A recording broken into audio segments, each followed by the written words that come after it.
안녕하세요, 단쌤입니다. 자, 은퇴 후에 어디서 살고 싶으신가요? 서울, 도심, 아니면 외곽, 아니면 전원. 그런데요, 은퇴 후에 내가 살고 싶은 곳을 잘못 선택하게 되면요, 굉장히 힘들 수 있습니다. 자, 오늘은요, 노후에, 은퇴 후에 후회하지 않고 집을 고르는 법, 그리고 내 집을 이용해서 생활비를 마련하는 법 함께 알려드리겠습니다. 자, 여러분, 우리가 이제 은퇴 후에 어디서 살지 굉장히 중요한 결정입니다. 왼쪽에 보시는 것처럼 서울, 도심 이런 대도시에서 살까, 아니면 자연과 함께 전원 도시에서 살까. 자, 이것 때문에 고민하는 분들이 많죠. 대체로 남성분들은요, 은퇴 후에 이런 전원에 살기를 원하시고, 여성분들은 도심에서 살기를 원합니다. 자, 미래에셋에서 조사를 했습니다. 서울 직장인 절반이 은퇴 후 이사를 고려한다고 합니다. 그런데 왜 이사를 할까요? 그 이유 첫 번째, 바로 돈 때문에 그렇습니다. 돈. 자, 왜냐면요, 서울에서 살면 지금 평균 생활비가 한 330만 원 정도 드는데요, 지방 또 경기권으로 가면 약 한 22%가 줄어서 257만 원 정도 된다고 합니다. 그럼 이제 매달 한 70에서 80만 원 정도 주는 거잖아요. 이게 크지 않을 수 있지만 은퇴 후에 소득이 없을 때 연금만으로 생활할 때는요, 이게 굉장히 큽니다. 자, 여기 보시면요, 지역별 월 평균 생활비 비교를 하는 걸 볼 수 있습니다. 이게 이제 10년 전 건데요, 10년 전하고 지금하고 생활비가 올랐죠. 이때도 역시 자, 서울 및 수도권, 지방 차이가 한 60만 원 정도 납니다. 그렇죠? 여기 보면 필수 생활비 역시 서울이 더 높습니다. 식료품비 서울이 또 높죠. 주거, 광열비, 교통, 통신비, 기타 생활비. 자, 그런데 단 하나, 보건의료비는 지방이 더 높습니다. 자, 이게 왜 그런지 뒤에서 알려드릴게요. 자, 여기서 우리가 중요한 질문을 해야 됩니다. 과연 생활비, 비용만 보고 이사를 하는 게 정답일까? 그렇지 않을 수도 있다는 거죠. 자, 왜냐하면요, 새로운 환경에 적응하는데 큰 스트레스 또 불편함이 생각보다 많기 때문입니다.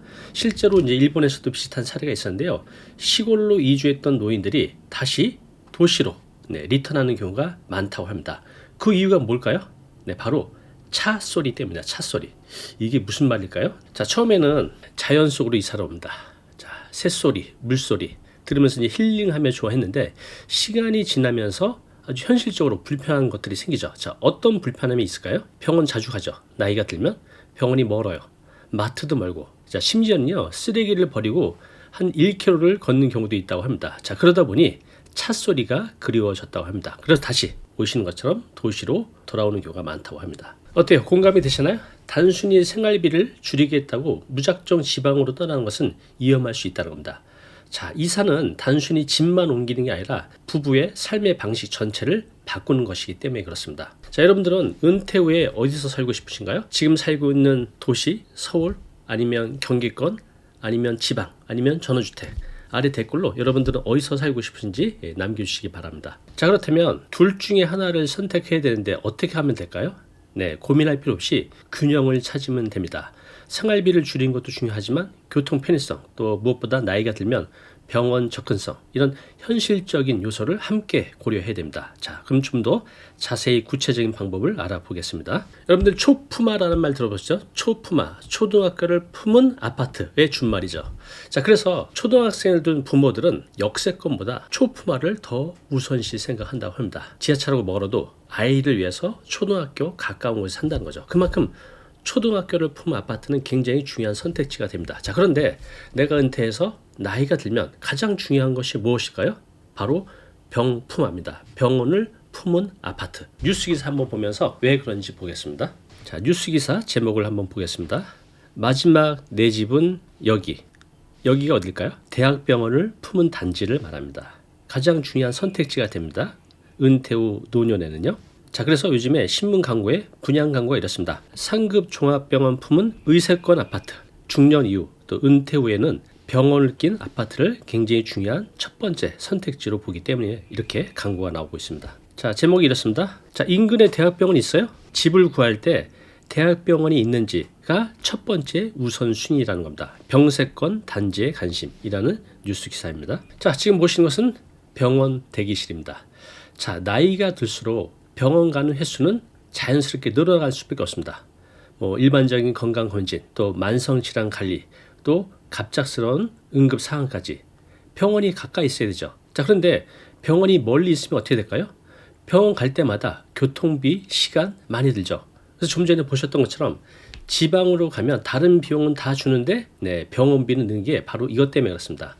이렇게 병원을 갈 때 긴 이동 시간 자체가 이제 스트레스가 될 수 있다는 거죠. 특히 비상 상황에서는요, 정말 1분, 2분 사이로 생명이 왔다 갔다 하는데 병원이 가까이 있지 않으면 위험하다는 겁니다.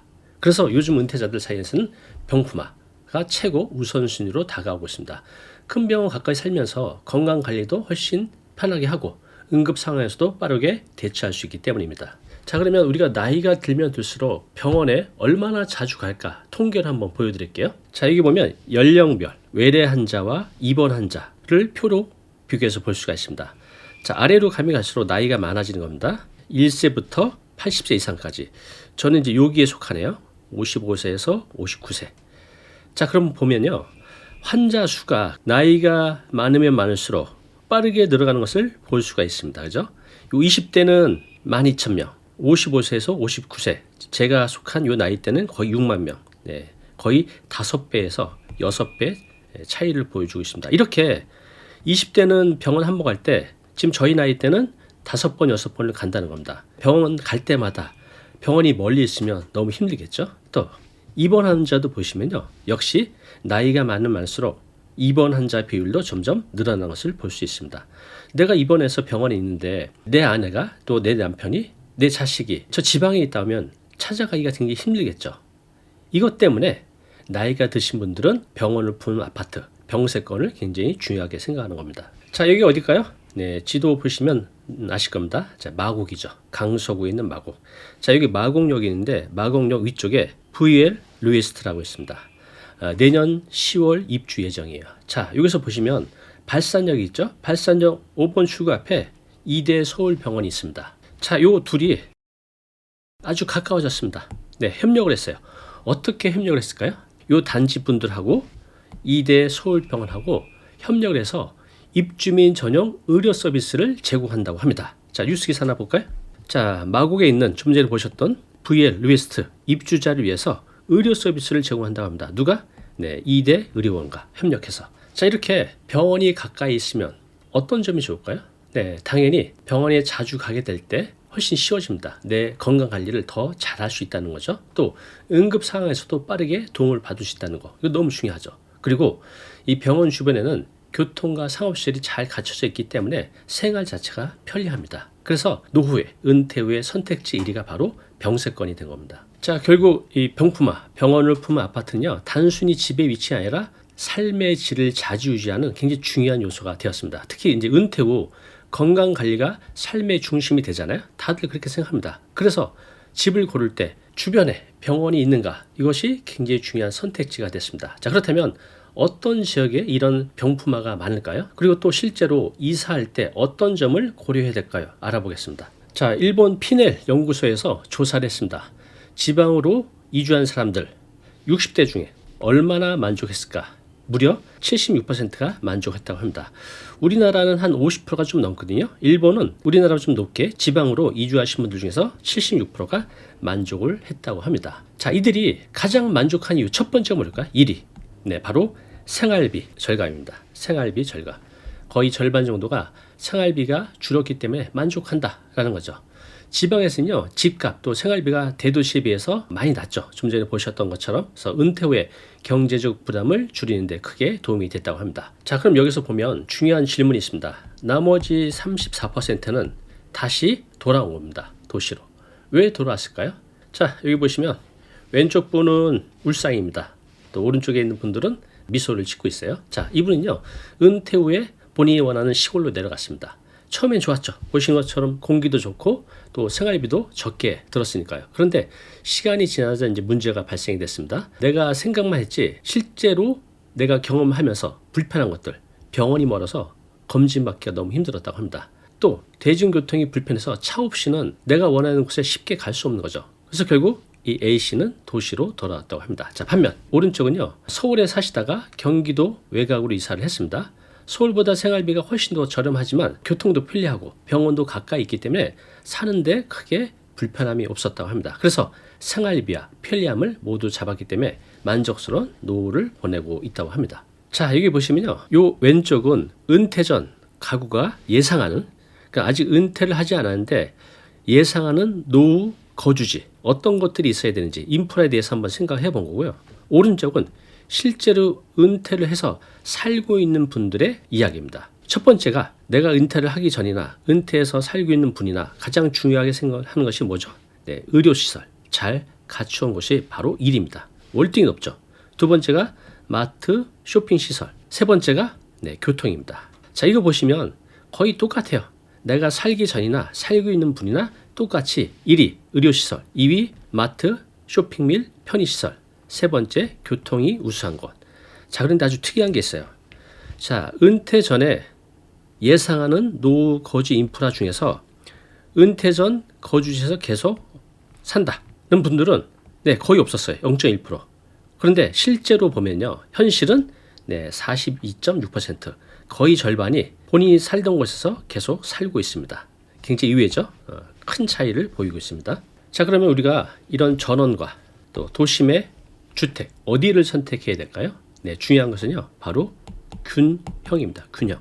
단순히 비용만 보고 이렇게 지방으로 떠나는 건 위험할 수 있습니다. 생활비를 줄이는 것도 중요하지만 교통 편의성, 또 병원 접근성, 또 중요한 게 뭐가 있죠? 내가 전원에 살게 되면 내 친구들이 찾아오기 힘들 거 아니에요. 그래서 사회적 연결성까지 꼼꼼하게 따져봐야 됩니다. 자, 도심은 병원과 교통이 편리하지만 생활비가 높고, 또 지방은 비용은 적게 들지만 의료와 교통이 불편할 수 있습니다. 그래서 요즘은요, 도심과 지방의 장점을 모두 살린 서울 근교 외곽 지역이 좋은 대안이 될 수 있다고 합니다. 자, 그렇다면 구체적으로 어떻게 하면 노후에 도심의 편리함과 노후 생활비 이 두 가지를 동시에 해결할 수 있을까요? 자, 왼쪽은요 40평대 아파트입니다. 오른쪽은 20평대 아파트. 내가 방이 3개, 4개 이렇게 큰 집에 살면서 은퇴 후에 관리비, 재산세, 그리고 난방비까지 유지비가 너무 많아서 부담스럽죠. 자, 그런데 이런 걱정을 한 번에 해결할 수 있는 방법이 있습니다. 바로 다운사이즈입니다. 다운사이즈. 이렇게 40평대 살다가 20평대로 갈아타는 거. 자, 이렇게 집을 줄여서 가게 되면 재산세도 적게 나오고 유지비, 관리비도 적게 나오죠. 또 집을 줄였기 때문에 여기 목돈이 생기죠. 그래서 이 목돈을 가지고 노후 자금을 마련하는데 굉장히 유리할 수가 있습니다. 자, 얼마 전에 상담 오셨던 분은 이런 선택을 했습니다. 자, 서울 마포구에 살고 계셨는데 그 아파트를 월세로 줬다고 합니다. 월세는 한 300만 원 정도. 그리고 그분이 경기도에 있는 금촌으로 이사를 가셨는데 거기 전세 30평대가 한 8천만 원 정도 한대요. 굉장히 싸죠. 그래서 노후 생활비 이 300만 원을 확보하면서 또 내가 원하는 곳에 살면서 안정된 삶을 살고 있다고 합니다. 자, 여러분들 한번 생각해 보세요. 대체로 아이들이 다 떠나고 40평대는 한 방이 3개, 4개, 30평대도 다 3개죠. 그럼 부부 안방에 살면서 방 하나, 2개 정도는 창고로 쓰고 계신 분도 굉장히 많을 거예요. 이렇게 살 필요가 없다는 거죠. 다운사이즈, 집을 줄여서 남은 돈으로 생활비를 만드는 거 좋은 전략인 것 같습니다. 자, 그러면 내가 집을 줄였을 때 어떤 장점이 있는지 보겠습니다. 크게 3가지인데요. 첫 번째, 매달 나가는 비용, 생활비를 절감할 수 있습니다. 난방비, 전기료, 재산세 이런 고정 지출을 줄일 수 있다는 겁니다. 자, 두 번째, 노후 자금을 확보할 수 있다는 겁니다. 자, 집을 팔고 내가 10억짜리 집을 살다가 5억짜리로 이사 갔어요. 그럼 남은 돈 5억이 있잖아요. 그 5억을 연금처럼 활용할 수 있다는 겁니다. 자, 마지막 3번째는요. 미니멀 라이프입니다. 나이가 들면요. 불필요한 짐을 정리하는 게 굉장히 중요합니다. 심플하게 살면 굉장히 삶의 만족도도 높아진다고 하네요. 그래서 큰 집에서 작은 집으로 이사 가면서 그동안 쌓아뒀던 그런 짐들은 싹 없애고 심플하게 사는 거 괜찮을 것 같습니다. 한 달 전에 오셨던 상담자가 있는데요. 이분도 방 4개짜리 48평짜리 서울 아파트를 갖고 계셨는데 그것을 팔고 서울 외곽으로 이사를 했습니다. 자, 그 차익으로 연금저축에 가입하고 지금은 매달 안정적인 소득으로 편안하게 살고 있다고 합니다. 자, 우리 시청자 여러분들은 이분처럼 내가 10억짜리 집에 살면서 5억짜리 집으로 이사를 했어요. 그럼 5억이 남잖아요. 그 5억 어떻게 활용하실 예정입니까? 아래 댓글로 그 생각을 한번 남겨주시기 바랍니다. 자, 이런 분도 있습니다. 나는 집을 줄이기 싫어. 나는 이 집에서 계속 살 거야. 그런 분들도 많이 계실 겁니다. 당연히. 자, 그런 분들은 어떻게 하면 될까요? 생활비를 마련해야 되잖아요. 그죠? 내 집에 살면서 생활비를 마련할 수 있는 방법 뭐가 있을까요? 네, 바로 주택연금입니다. 자, 공시가격 이전에 9억인데 지금은 12억까지 늘어서 지금 아파트 거의 17억, 18억짜리 되는 그 아파트들은 다 주택연금에 가입해서 받을 수 있죠. 자, 그러면 얼마나 받을 수 있을까요? 자, 보겠습니다. 자, 보시면 만약 내가 공시가격 9억짜리 아파트에 살고 있다고 하면 언제 가입했냐에 따라서 조금씩 달라집니다. 그렇죠? 당연히 나이가 많아서 받을수록 금액이 높아지죠. 만약에 내가 공시가격 9억짜리 집에 살고 있다. 그러면 내가 60세에 받으면 한 190만 원, 70세에 받으면 한 275만 원, 80세에 받으면 330. 아까 그럼 12억이 되면 내가 60세에 받으면 200이 넘겠죠? 또 70세는 300이 넘을 테고. 이렇게 내가 사는 집에서 계속 살면서 주택연금에 가입해서 죽는 그날까지 안정되게 연금을 받는 방법도 있습니다. 어떻습니까? 지금 제가 설명을 드렸는데 그래서 내가 지금부터 뭘 어떻게 해야 되지? 라는 생각을 갖고 계시죠. 그래서 제가 세 가지 절차를 간단하게 말씀드릴게요. 한번 실천해 보시기 바랍니다. 자, 첫 번째는요. 병품아. 뭐죠? 병원을 품은 아파트입니다. 자, 병원을 품은 아파트를 찾는 겁니다. 은퇴 후에는요. 건강관리가 최우선입니다. 이건 말할 필요도 없죠. 병원과 가까워야만 우리가 검진도 편하고 또 무엇보다 응급 상황 때 빠르게 대처할 수 있습니다. 그래서 앞으로 고령화가 빠르게 되기 때문에 병원을 푸는 병세권 단지가 앞으로 더 가치가 높아질 거라고 합니다. 자, 지금 보시는 화면은 서울시 종합병원 분포도입니다. 네이버에서 검색하시면 됩니다. 구글이나. 그러면 이렇게 여러 가지 지도를 볼 수가 있는데 이 지도를 보면서 여기 보면 이제 빨간 것들이 종합병원인데 나는 어디서 살까 골라보시면 될 것 같습니다. 서울시 말고 경기도에서도 이렇게 찾아보시면 되겠죠. 그렇게 해서 내 노후 주거지를 병원과 가까운 곳을 찾아보는 겁니다. 지도를 참고해서 여러분들의 노후 주거지를 한번 찾아보시기 바랍니다. 자, 두 번째는요. 노후 예산 점검하기입니다. 현재 생활비 또 은퇴 후 예상 소득을 비교해서 부족한 부분을 파악하는 것이 굉장히 중요합니다. 내 연금으로 충분히 살 수 있을까? 자, 이 질문에 답을 찾아보시기 바랍니다. 네, 지금 여기 부부가 계산기를 두들기고 있습니다. 과연 내 연금으로 살 수 있는지. 서울에서 은퇴 후 부부 적정 생활비가 약 330만 원 정도라고 합니다. 자, 그런데 대부분 연금만으로 이것을 충당하는 게 현실적으로 어렵습니다. 자, 그러면 이 부족한 부분 어떻게 메꿔야 될까요? 네, 제가 좀 전에 말씀드렸죠. 바로 다운사이징 하면 상당 부분을 메꿀 수가 있습니다. 그래서 세 번째 마지막 전략은요. 부족한 생활비를 확보하기 위한 다운사이징 전략입니다. 큰 집에서 작은 집으로 또는 현재 내가 살고 있는 집에서 살면서 연금을 받는 방법, 이 두 가지 방법이겠죠. 이 중에 여러분들이 편한 것을 선택하시면 될 것 같습니다. 다운사이징, 주택연금, 집을 줄여서 남은 목돈으로 생활비를 마련하는 거, 내가 지금 살고 있는 집에서 계속 살면서 주택연금으로 죽는 그날까지 연금을 받는 방법, 이 두 가지 중에 두 부부께서 회의를 통해서 결정해 보시기 바랍니다. 장단점이 있습니다. 장단점을 잘 비교해서 나한테 적당한 걸 고르시면 될 것 같습니다. 자, 이제 마지막으로 체크리스트 다시 한번 정리를 해볼게요. 자, 첫 번째, 병원을 품은 아파트 찾기. 네, 좀 전에 찾는 방법 알려드렸습니다. 자, 두 번째, 노후 예산 점검하기. 현재 생활비, 내가 쓸 생활비와 은퇴 후 소득을 비교해서 얼마나 부족한지 꼭 체크해 보시기 바랍니다. 자, 부족하면 어떻게 하라 그랬죠? 네, 다운사이징. 또는 내가 지금 이 집에 살면서 연금을 받는 방법도 하나의 방법입니다. 자, 이 세 가지만 여러분들이 착실하게 따라 하셔도 여러분들의 노후 준비 훨씬 더 지금보다 안정되고 탄탄해질 겁니다. 꼭 한번 해보시기 바랍니다. 자, 우리가 은퇴 후에 주거지 선택은 단순히 어디서 살까 이런 문제가 아니죠. 나의 건강, 경제적 안정, 또 삶의 질을 결정짓는 굉장히 중요한 부분입니다. 그래서 여러분들이 은퇴 후에는요, 어디서 어떻게 살까, 또 생활비는 어떻게 마련할까, 이 부분을 착실하게 계획을 세워서 실천해 보시기 바랍니다. 그러면 은퇴 전보다 은퇴 후에 훨씬 더 행복하게 보낼 수 있을 겁니다. 나는 은퇴 후에 어떻게 살고 싶다, 또 이렇게 살고 싶다, 또 이렇게 살고 있다 라는 부분을 댓글로 남겨주시기 바랍니다.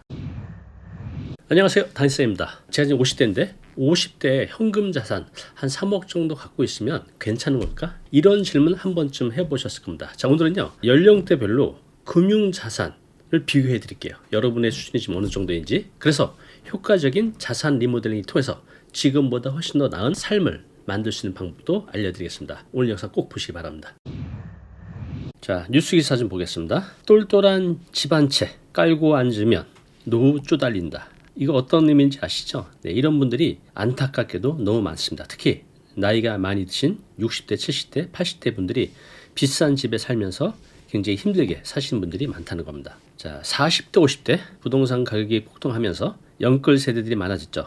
거기에는 이제 40대, 50대도 예외가 아닙니다. 자, 이분들 실물 자산 90% 이상이 부동산. 그래서 노후 자금이 부족하다고 합니다. 자, 그렇게 되면 어떻게 될까요? 지금 40대, 50대. 자, 여기 보십시오.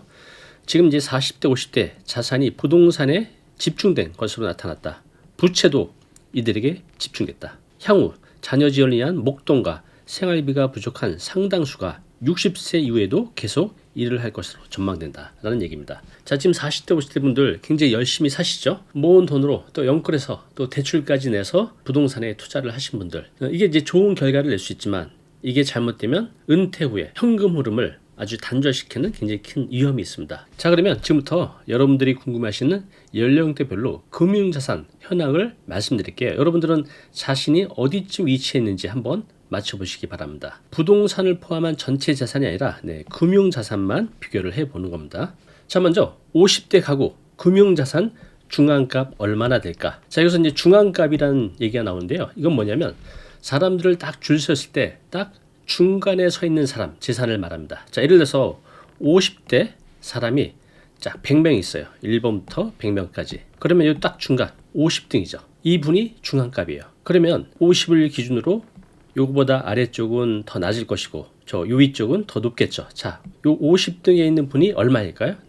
약 8,612만 원 정도 됩니다. 자, 이것은요. 이 50대가 전 연령층에서 가장 높은 겁니다. 다시 말씀드리면 1등부터 100등까지 서 있을 때 중간에 서 있는 이 50등의 중앙값이 8,612만 원.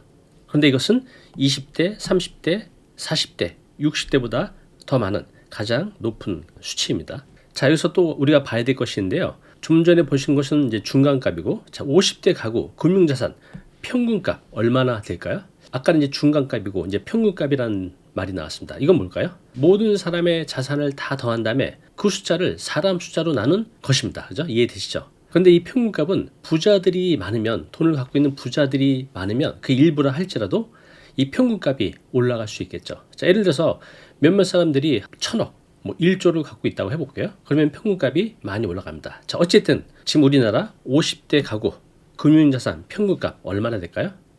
답은 이겁니다. 1억 6,145만 원. 자, 좀 전에 봤던 중앙값보다는 훨씬 더 높죠. 왜 이렇게 높을까요? 이것은 좀 전에 말씀드린 대로 일부 부유한 가구들이 평균값을 확 올렸기 때문입니다. 부와 빈의 양극화가 심해지면서 중앙값과 이 평균값 차이가 벌어지는 현상을 볼 수 있습니다. 자, 그러면 이번에 70대를 보겠습니다. 70대 가구의 중앙값, 금융자산 중앙값 얼마나 될까요? 답은 3,510만 원입니다. 굉장히 낮죠? 다른 나이대보다 훨씬 낮습니다. 왜 이렇게 낮을까요? 그 이유는요. 이 고령층이 소득도 없지만 모든 자산의 대부분을 부동산에 집중하고 있기 때문입니다. 연금도 부족하죠. 그래서 현금성 자산인 금융자산이 상대적으로 다른 나이대보다 훨씬 적습니다. 자, 그러면 70대 금융자산 중앙값 말고 평균값을 볼까요? 자, 얼마나 될까요? 답은 이렇습니다. 9,552만 원. 역시 중앙값보다 한 3배 정도 더 높아요. 이거 역시 70대에도 고령층이지만 많은 자산을 보유하고 있는 분들이 있다는 겁니다. 자, 그럼 한번 정리를 해볼게요. 자, 50대하고 70대, 50대의 중앙값 8,612만 원, 평균값은 1억 6,145만 원. 지금 50대, 여기에 해당이 된다고 하면 평균값이고 딱 50이가 되는 겁니다. 이거보다 높으면 50이 안쪽으로 들어가는 거죠. 자, 70대 중앙값이 3,510만 원, 평균값이 9,952만 원. 중앙값보다 평균값이 더 큰 이유는 일부 고액 자산가들이 있기 때문에 이 평균값을 올렸기 때문입니다. 자, 다른 나이대도 볼까요? 지금 저희가 50대하고 70대를 봤는데 30대는 8,500. 자, 중앙값입니다. 40대는 8,020만 원, 60대는 6,900만 원. 보시는 것처럼 50대가 가장 높습니다. 그리고 70대가 가장 낮죠. 자, 그래서 여러분의 자산 어디쯤 있는지 한번 비교해 보시기 바랍니다. 자, 그래서 결국 자신의 자산이 어느 정도 수준인지 파악하려면 좀 전에 말씀드린 이 중앙값, 또 평균값, 이 모두를 참고해야 합니다. 자, 중간에 위치한 사람들과 비교할 때는 중앙값을, 또 전체적인 자산 분포를 볼 때는 평균값을 보는 게 좋습니다. 지금 여러분들의 자산을 점검해보고 같은 연령대에 어디쯤 있는지 확인을 해보시기 바랍니다. 자, 이번에는 최상위층 기준으로 한번 볼게요. 자, 이 기준은 상위 4%. 상위 4%에 속하려면 얼마나 많은 자산이 필요할까요? 자산을 많이 모으는 것도 중요하지만 내가 어느 정도 위치에 있는지를 아는 것도 중요하죠. 특히 내가 상위 몇 %에 속했는지 궁금하신 분들 그 궁금증 이제 풀어드리겠습니다. 자, 질문 드릴게요. 자, 50대 기준입니다. 50대에서 상위 4%, 네, 최상위층이죠. 여기에 속하려면 금융자산, 부동산이 아닙니다. 금융자산 얼마나 있어야 될까요? 네, 맞춰보세요. 답은 5억 8,910만 원입니다. 50대는요, 다른 나이대보다 일반적으로 자산이 가장 빠르게 늘어나는 시기입니다. 자, 왜 그럴까요? 우리가 이제 20대에 결혼해서 아이 둘 나온다고 하면 대체로 50대 초중반 되면 아이들이 대학교를 졸업하고 이제 취업을 하죠. 즉, 자녀 양육 그리고 부채 상환이 어느 정도 마무리되는 시기입니다. 그래서 이때는 소득도 정점에 오르고 부채가 줄어들면서 자산을 축적할 수 있는 이제 유리한 환경이 만들어집니다. 그래서 50대는 인생에서 가장 자산이 많이 모이는 시기라고 볼 수 있습니다. 자, 그렇다면 40대 분들은 어떨까요? 다른 연령대도 한번 보겠습니다. 자, 40대 먼저 보겠습니다. 자, 좀 전에 50대가 가장 돈을 많이 버는 세대라고 했는데 그 다음이 바로 이제 40대입니다. 자, 그러면 40대에서 상위 4%, 최상위층에 속하려면 얼마의 금융자산이 있어야 할까요? 한번 맞춰보시기 바랍니다. 답은요, 5억 7,220만 원입니다. 자, 이 시기 역시 소득이 안정되고 자산을 모으기 시작하는 이제 단계인데요. 자, 그럼 나이대별로 금융자산 1위 50대, 2위는 40대입니다. 자, 그럼 3위는 몇 살 때일까요? 네, 답은 60대입니다. 자, 60대가 50대, 40대 다음으로 3위인데, 자, 60대에서 상위 4%에 속하려면 얼마의 금융자산이 있어야 할까요? 맞춰보시기 바랍니다. 4억 7,560만 원입니다. 자, 이 시기는요, 은퇴를 앞두고 자산을 유지하거나 조금씩 줄어드는 이제 시기이죠. 자, 제가 이제 조금씩 줄어든다고 했잖아요. 그러면 70대는 얼마나 될까요? 보겠습니다. 자, 지금 70대이신 분들, 내가 상위 4%에 속하려면 얼마의 금융자산이 있어야 할까요? 자, 맞춰보시기 바랍니다. 답은 2억 9,300만 원. 네, 상대적으로 많이 낮아졌어요. 자, 70대 금융자산 왜 이렇게 낮아졌을까요? 자, 이것은요, 고령층이 주로 부동산에 자산을 집중하고 있기 때문입니다. 금융자산보다는 부동산 같은 실물자산 비중이 높아지면서 금융자산의 축적 속도가 더디기 때문입니다. 네, 70대가 가장 낮습니다. 자, 지금 말씀드린 거 한번 다시 비교해서 설명드릴게요. 자, 나이대별로 1위 네, 50대입니다. 2위가 40대, 3위가 60대, 꼴등이 70대.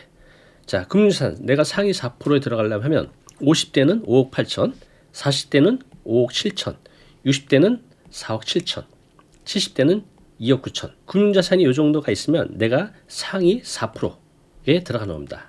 최고 꼭대기죠. 다른 나이대도 보겠습니다. 자, 40대, 50대, 60대, 70대 보시면 50대가 1등입니다. 40대가 2위, 60대가 3위. 자, 여기 30대가 있죠? 30대가 4위. 그리고 70대가 5위입니다. 20대는 이제 군대 갔다 와서 뭐 20대 중후반에 취업을 한다고 하면 그때이기 때문에 소득이 낮죠. 자, 결국 보신 것처럼 내가 상위 4%에 진입하려면 50대 기준은 5억 8,910만 원 정도의 금융자산이 필요합니다. 자, 이 금액은요, 단순히 저축만으로는 힘들죠. 대부분 투자 또는 이제 재테크를 통해서 자산을 불린 분들입니다. 여러분도 자신의 재정 상태를 점검하고 또 목표를 설정하시고 조금씩 도전해 보시기 바랍니다. 자, 그 방법은 뒤에서 제가 알려드리겠습니다. 자, 옆 나라 일본. 일본은 우리나라와 같이 고령화가 굉장히 빠르게 진행되고 있습니다. 자, 그런데 일본은 우리나라에 비해서 고령층이 굉장히 여유 있게 살고 있다고 합니다. 왜 그럴까요? 그것은 한국과 일본의 자산을 관리하는 방식이 크게 다르기 때문입니다. 자, 보겠습니다. 자, 일본의 고령층, 나이가 들수록 더 늘어나는 금융자산. 네, 그렇습니다. 일본은요, 나이가 들수록 금융자산이 꾸준히 늘어가는 구조를 가지고 있습니다. 우리나라하고 좀 다르죠. 자, 일반적으로 60대, 70대, 지금 일본 얘기하는 겁니다. 일본의 60대, 70대 금융자산 중앙값이 약 6,250만 원. 네, 전 연령층에서 가장 높다고 합니다. 놀랍지 않나요? 나이가 들수록 우리나라처럼 자산이 줄어드는 게 아니라 일본은 오히려 증가하는 경향을 보이고 있습니다. 자, 그 이유가 뭘까요? 자, 일본 노인들은요, 나이가 들수록 부동산보다는 금융자산 비중을 늘리면서 현금 흐름을 만드는 걸 굉장히 중요하게 생각합니다. 즉, 부동산의 자산을 묶어두기보다는 이런 유동성 있는 금융자산을 통해서 안정적인 노후 생활을 준비한다는 것입니다. 자, 그런데 한국 고령층 현실 어떨까요? 나이가 들수록 부동산 자산 비중이 커집니다. 그래서 전체 자산 중에 80% 이상이 부동산에 묶여져 있습니다. 특히 은퇴 시점에는요, 평균 약 9천만 원 정도의 부채가 있다고 합니다. 은퇴 후에는 들어와도 부족한데 이 대출 때문에 대출 이자를 내고 있는 형국입니다. 자, 이것 때문에 현금 자산이 부족하고 결과적으로 소비 여력이 매우 낮습니다. 그래서 굉장히 불행한 노후를 보내죠. 또 이제 한국 고령층은요, 연금 수령이 굉장히 적습니다. 지금 평균적으로 보면 한 60만 원 정도 된다고 하는데 이거 가지고는 생활비를 충당하기가 현실적으로 어렵습니다. 자, 여기 보시면요, 나이가 들면 들수록 부동산 비율이 얼마나 늘어난지를 보여주고 있습니다. 자, 30대 미만, 30대, 40대, 50대, 60세 이상, 65세 이상. 자, 여기 보시면요, 부동산, 자, 요거죠. 요 빨간색. 나이가 들면 들수록 부동산 자산이 전체에서 큰 비율을 차지합니다. 이에 반해서 현금 자산은 계속 줄고 있죠. 이 부동산 자산의 일부를 현금 자산으로 바꾸면 우리가 노년에 삶의 질을 높이며 살 수 있는데 여기 다 묶여 있다 보니 이 노인분들이 노동을 통해서 생활비를 벌고 있습니다. 자, 일본하고 한번 비교를 해보겠습니다. 자, 우리나라 비금융자산, 부동산이라고 생각하시면 돼요. 64.4%. 일본은 37%. 그에 반해 금융자산은 63%. 우리나라하고 정반대죠. 우리나라는 부동산 자산, 실물 자산이 훨씬 더 많은데 일본은 금융 자산이 더 많은 것을 볼 수 있습니다. 제가 사례 두 가지를 보여드릴게요. 나는 어떤 선택을 하면 좋을지 한번 보시기 바랍니다. 하나는 좋은 선택이고 하나는 좋지 않은 선택입니다. 좋은 선택을 하셨으면 합니다. 자, 읽어드릴게요. 한번 잘 들어보시기 바랍니다. 자, 먼저 좋지 않은 사례입니다. 자, 잘 들어보세요. 65세 박 씨는 서울 외곽에 위치한 아파트를 소유하고 있습니다. 이 아파트는 박 씨가 30년 전에 구입한 것으로 당시에는 비교적 저렴한 가격에 매입할 수 있었습니다. 하지만 시간이 흐르면서 서울 부동산 가격이 급격히 상승했고 지금은 이 아파트의 가치가 11억에 달한다고 합니다. 겉으로 보기엔 자산가처럼 보일 수 있지만 박 씨의 실제 생활은 그리 여유롭지 않습니다. 왜 그럴까요? 자, 박 씨는 이 아파트를 팔 생각이 없습니다. 오랜 시간 정든 집이기도 하고 나이가 들어 새로운 곳으로 이사가는 것이 부담스럽기 때문입니다. 자, 공감하시죠? 뭔가 내가 필요해서 이사를 갈 때 나이가 들면 들수록 이 생활 환경을 바꾸는 게 쉽진 않죠. 공감을 해요. 자, 게다가 집을 팔더라도 이사 비용, 각종 세금 때문에 실질적으로 남는 돈이 많지 않을 것 같아서 망설이고 있습니다. 자, 그렇다면 왜 이렇게 자산이 많은데도 생활하기 힘들까요? 문제는 현금이 부족하다는 겁니다. 박 씨는 몇 년 전 은퇴 후 연금을 받기 시작했지만 매달 나오는 연금이 60만 원 남짓에 불과합니다. 한 달 생활비로는 턱없이 부족한 금액입니다. 생활비를 충당하기 위해 결국 박 씨는 주택담보대출을 받았습니다. 60만 원 갖고 부족하죠. 그래서 내가 노동을 할 수 있으면 또 재취업을 할 수 있으면 그렇게 해서 생활비를 충당하면 되는데 그런 환경이 안 되신 분들은 어쩔 수 없잖아요. 이분처럼 또 자신의 집을 담보로 대출을 받아서 생활비를 쓰는 겁니다. 처음에는 대출을 받아도 충분히 상환할 수 있을 것이라 생각했지만 시간이 지나면서 상황은 점점 더 어려워졌습니다. 대출금 상환과 함께 매달 붙는 이자 부담이 점점 커졌고 은퇴 후에도 일을 하고 싶었지만 건강 문제로 일자리를 구하는 것도 쉽지 않았습니다. 젊었을 때는 부동산 가격이 오르면서 자산 가치가 늘어나는 것을 보고 안심했지만 정작 노후에 필요한 것은 현금성 자산이라는 것을 깨닫게 된 것입니다. 현재 박 씨는 매달 이자 납부일이 다가올 때마다 불안감에 시달리고 있습니다. 대출금을 갚지 못할까봐 걱정되고 건강 문제로 더 이상 일을 할 수 없다는 현실도 그를 무겁게 짓누릅니다. 자산이 있지만 현금이 부족해 노후 생활이 불안정해진 박 씨의 이야기는 많은 고령층이 겪고 있는 현실을 그대로 보여줍니다.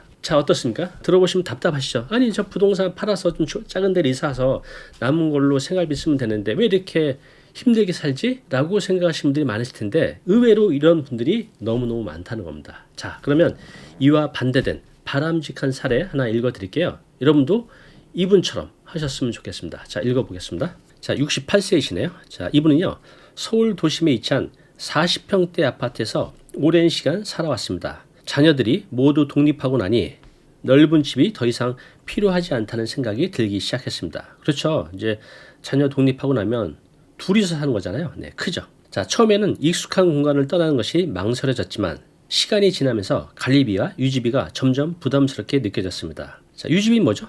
세금이죠. 재산세 같은 세금. 자, 특히 넓은 집을 관리하는 것도 체력적으로 힘들어지면서 이 씨는 집의 평수를 줄이는 것이 더 나은 선택일 수 있겠다고 생각하게 되었습니다. 고민 끝에 이 씨는 결국 40평대 아파트를 팔고 같은 지역의 20평대 아파트로 이사하기로 결심했습니다. 이사를 통해 남은 돈이 약 5억 원. 이 씨는 이 자금을 단순히 은행에 예치하는 대신 더 나은 방법을 찾기로 했습니다. 그는 안정적인 수익을 얻기 위해 금융상품에 투자하기로 마음먹었습니다. 자, 일부는 배당주에 투자해서 매달 꾸준한 배당금을 받을 수 있도록 했고, 나머지는 국채와 같은 안전한 자산의 분산 투자에 안정적인 수익을 기대했다고 합니다. 자, 그리고 남은 돈 1억은 경기도에 오피스텔을 매입해서 거기서 월세 45만 원을 받고 있습니다. 자, 덕분에 매달 나오는 배당금, 이자 수익, 또 임대 수익으로 생활비를 충당할 수 있게 되었고, 여기에 대해 이제 연금까지 받으면서 안정적인 현금 흐름을 유지할 수 있게 되었습니다. 이제 이 씨는 더 이상 대출이자 생활비 걱정 없이 여유로운 노후를 보내고 있습니다. 넓은 집을 유지하는 것보다 현금 흐름을 만드는 것이 훨씬 더 중요하다는 사실을 깨닫게 된 것입니다. 그 덕분에 그는 경제적 불안 없이 편안하고 안정된 노후 생활을 즐기고 있습니다. 방금 사례 어떻습니까? 네, 이분처럼 하면 됩니다. 자, 그럼 좀 더 구체적으로 내가 은퇴 후에 자산 리모델링 어떻게 하면 좋을지 좀 더 알아보겠습니다. 자, 요즘 이제 금리도 높고 또 물가도 계속 올라가고 있습니다. 자, 그러다 보니 생활비 부담이 점점 늘어나죠. 자, 그래서 지금은요, 자신의 재정 상태를 점검하고 미래를 대비하는 것이 필수가 되었습니다. 자, 첫 번째, 현황 파악하기. 첫 번째입니다. 자신의 자산 상태는 첫 번째는요, 가장 먼저 해야 될 일이 자신의 자산 상태를 정확히 파악하는 겁니다. 금융자산, 예를 들면 예금, 적금, 주식, 보험. 자, 이런 금융자산이 총 얼마인지 한번 계산해 보시기 바랍니다.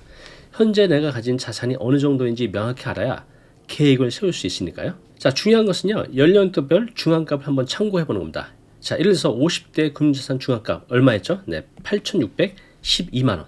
그래서 연령대별로 이 중앙값을 참고하는 겁니다. 그래서 내가 이거보다 낮은지 또 높은지 확인해 보시기 바랍니다. 만약에 현재 이 중앙값보다 낮다면 단기 목표는 이걸 따라잡는 거, 네, 8,612만 원 이 이상을 만들어 보는 거, 이걸 목표로 세워서 한번 해보시기 바랍니다. 자, 현실적이고 또 구체적이고 실행 가능한 목표를 세우고 실천해 보시기 바랍니다. 자, 예를 들어서 현재 자산이 연령대 중앙값보다 낮다면 이를 단기적으로 따라잡는 것을 목표로 할 수 있겠죠. 그리고 장기적으로는 아까 상위 4% 진입하는 것을 목표로 삼아야 됩니다. 자, 마지막 세 번째는요, 유동성 확보입니다. 자, 지금 부동산 비율이 높다면 현금 자산을 늘리는 게 중요합니다. 부동산요, 자산 가치가 크지만 필요할 때 바로 현금으로 바꾸기 어렵습니다. 그래서 나이가 들면 생활비나 비상상을 대비할 수 있는 유동성 있는 자산을 확보하는 것이 무엇보다 중요합니다. 자, 예를 들어서 부동산 비중이 너무 높다. 그럼 일부를 매각해서 그 돈으로 안정적인 금융상품에 투자하는 것도 생각해 볼 수 있겠죠. 아니면 아까 사례처럼 일부는 안정적인 수익형 부동산에 투자해서 매달 월세를 받는 방법도 있습니다. 자, 그렇게 유동성 확보가 굉장히 중요합니다. 자, 자산 리모델링 왜 중요할까요? 자, 이 집을 보면 조금씩 이제 금이 가고 있었습니다. 자, 비가 와서 물이 새고 있습니다. 자, 처음엔 이게 아주 작게 나타나지만 이걸 계속 방치하면 네, 더 이상 이 집에서 살 수 없는 상태가 오죠. 자, 우리가 자산 리모델링 하는 것도 마치 오래된 집을 미리미리 수선하고 고치는 것과 같습니다. 지금 당장 불편하지 않더라도 이게 시간이 지나면 네, 이렇게 더 이상 손을 쓸 수 없는 상태가 된다는 거죠. 자, 그래서 여러분들도 이 사진처럼 자신의 재정 상태를 괜찮다고 그냥 방심하면 나중에 이렇게 큰 문제가 생길 수 있습니다. 미리미리 준비하시기 바랍니다. 네, 지금 50대, 60대라고 하면 부동산도 물론 중요하지만 은퇴 후에는 현금 흐름을 만드는 것이 무엇보다 중요합니다. 그래야만 내가 삶을 안정되게 또 풍요롭게 보낼 수 있으니까요. 지금 이제 부동산 자산이 많다고 하면 오늘 사례자처럼 좀 줄여서 나머지로 현금 흐름 만드셔서 여행도 가시고 맛있는 것도 드시고 또 좋은 옷도 사 입어 보시기 바랍니다. 자, 여러분들은 현금 흐름 어떻게 만들고 있는지 아래 댓글로 여러분들의 소중한 의견 남겨주시기 바랍니다. 안녕하세요, 다니쌤입니다. 여러분들은 여러분의 20년 또 30년 뒤의 모습을 생각해 보신 적이 있나요? 자, 대부분의 사람들이 자신의 20년 30년 뒤의 모습을 다른 사람이라고 생각한다고 합니다. 자, 그런데요, 캘리포니아 대학 연구에 따르면요, 이것 때문에 우리가 저축, 자기개발, 투자에 실패하는 핵심 원인이라고 합니다. 자, 오늘은요, 저축, 재테크, 자기개발, 의지를 2배 이상 높여서 실제로 나의 부를 쌓을 수 있는 구체적인 방법 알려드리겠습니다. 지금 이제 40대, 50대 분들 노후자금 부족하시잖아요. 지금부터 시작하면 됩니다. 자, 질문 드리겠습니다. 자, 여기 지금 당장 2만원, 1년 후에 3만원. 여러분들은 이 둘 중에 어떤 것을 선택하시겠습니까? 이 질문이요, 행동 경제에서 많이 던지는 질문입니다. 대부분의 분들이 왼쪽 2만원을 선택한다고 합니다. 왜냐하면요, 당장의 작은 금액이 더 좋다는 거죠. 이것은 이제 현재 편향이라고 하는데, 자, 그러면 왜 우리는 지금 당장 2만원을 선택할까요? 네, 이것은요, 우리의 뇌가 진화적으로 즉각적인 보상에 선호하도록 설계되었기 때문입니다. 수백만 년 전 우리 조상에게는 당장 먹을거리가 없잖아요. 사냥을 해서 먹어야 되는데 지금 먹지 않으면 내일 먹는다는 보장이 없죠. 그래서 지금 먹을 수 있을 때 먹었죠.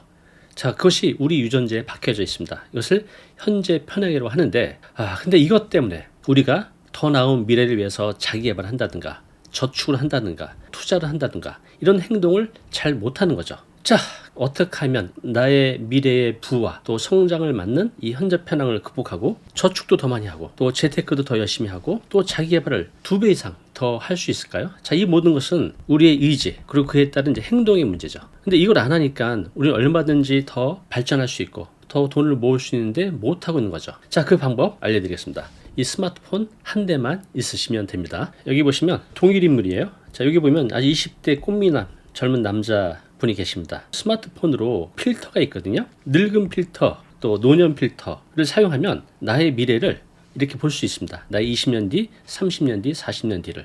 그런데 이 젊은 이 잘생긴 청년이 자신의 60대, 70대의 모습을 보고 울컥하고 있는 겁니다. 울컥. 자신의 미래를 보고. 저도 해봤습니다. 현재의 저, 30년 뒤, 80대의 저입니다.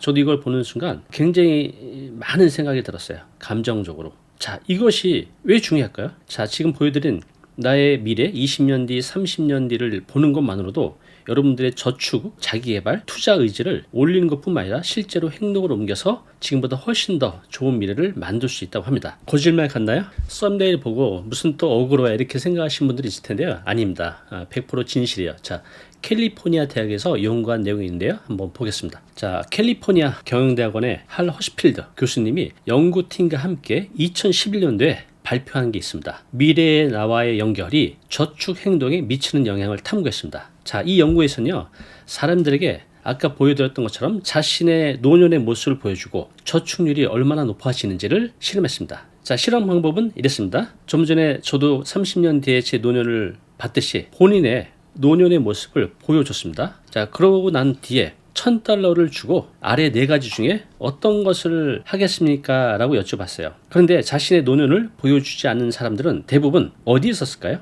재미있고 사치스러운 계획 짜보기. 자, 그런데 자신의 노년을 보여준 사람들은 놀랍게도 가장 적게 나왔던 퇴직연금에 저축하기. 네, 이걸 가장 많이 했다고 합니다. 거의 2배 이상 금액을 이쪽에 할당을 했다는 거죠. 단지 자신의 미래, 노년의 모습을 봤을 뿐인데. 자, 이 연구는 무엇을 우리가 볼 수 있을까요? 이것은요, 우리가 자신의 미래를 감정적으로 또 현실적으로 연결하지 못한다는 거죠. 왜?